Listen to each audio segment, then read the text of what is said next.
Just demoing this system for you. I've just finished modding it. So I'll just show you the back. So you've got your red, green, blue, and composite, which the way I mod these is I like to put a switch.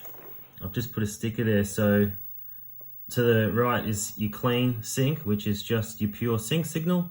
And to the left will give you your full composite video.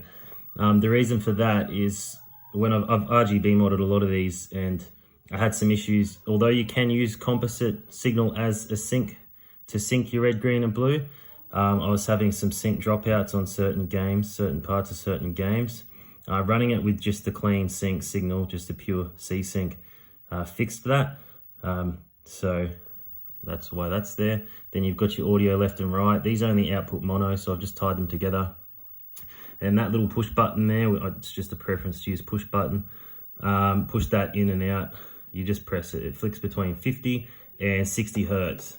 So games here were always 50 hertz, and in say USA, they've got the NTSC. So they've got less lines of resolution, but they get an extra 10 frames a second. Unless the game is specifically designed to, reprogram to speed up for 50 hertz, they're about 20% slower. It's not good.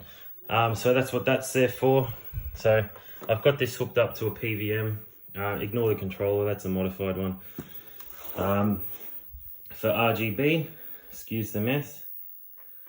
I've tightened the cartridge slot for you as well, and cleaned it with some alcohol. They can get a bit finicky. Sometimes you do need to reinsert the cartridge to get it to go. So this is Sonic. I'll just show you the speed difference. You'll hear it in the audio.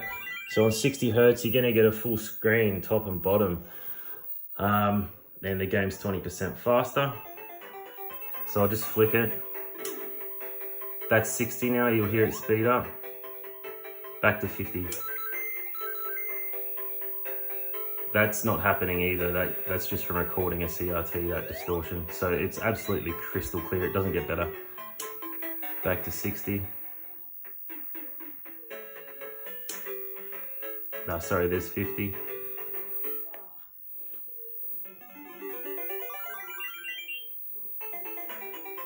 So border, top and bottom, then bam.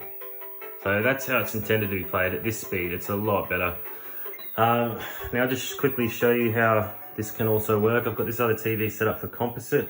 I wasn't sure if you sort of knew the difference. Here's your cable. These literally used to be worth over $100. I grabbed a bunch of them for $5. That's why I'm throwing it in. Keep in mind it's bi-directional. You need to have that switch there flicked to the C side of connection.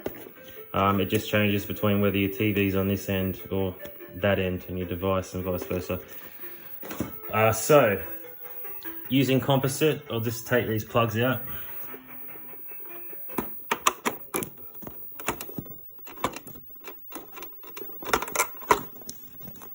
So this is a regular AV, lead your video and your audio right and left. So we'll plug this in and skip the others, the RGB. We'll put it on composite. Now, there's nothing on the screen.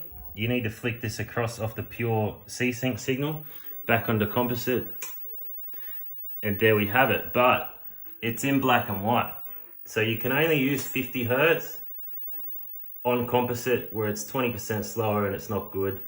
Otherwise, ooh, okay, this is a PVM and I'm getting color in 60. That's only because this is a professional video monitor.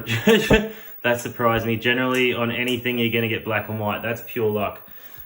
You will get a black and white picture, trust me. And that's because these consoles, they all have this crystal oscillator, and the overseas ones for 60 hertz, they use a different frequency. So just that mismatch will cause black and white on 60 hertz on composite. But that's about it. So if you don't have RGB available, you can play it at 50 hertz in color using composite. It's an upgrade nonetheless, but really you're gonna wanna use your RGB. And this TV here, I got this for $5 off Marketplace. It actually has the SCART inputs. I've got one up for sale now and I've got a fair bit on it because they're just hard to find. I'll just show you what the port looks like. Those two there, They're really only found in European TVs. But that's about it. So yeah, it's ready to pick up.